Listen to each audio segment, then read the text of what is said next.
Hi, my name is Denise Velez. My banner ID number is 01290664, and I have not collaborated with any other live person for this video.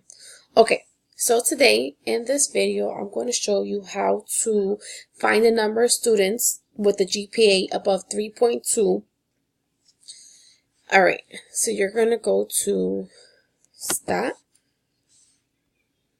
Proportion Stats, One Sample with Data. And then you're going to click Overall GPA, Success. We're going to go to 3.3 because we want it above 3.2.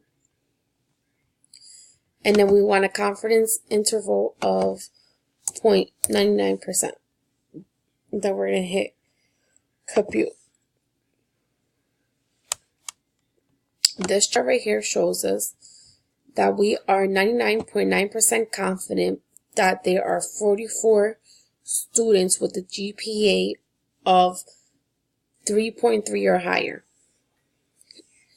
This right here shows you the sample proportion, the standard error, the lower limit, and the upper limit.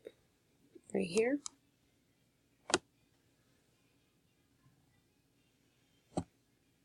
So this chart right here shows you how to arrive at 99% confidence interval of the mean GPA for students above 3.2 GPA. So this right here shows you exactly what you need to know. It shows you everything. StatCrunch is very helpful when you do your homework and exercises because it calculates a lot of stuff for you. And this goes to show you how it calculates everything for you. And you don't have to even do it yourself because it's right there. I hope everybody understands how I did this. And if you need any help, just let me know. Thanks.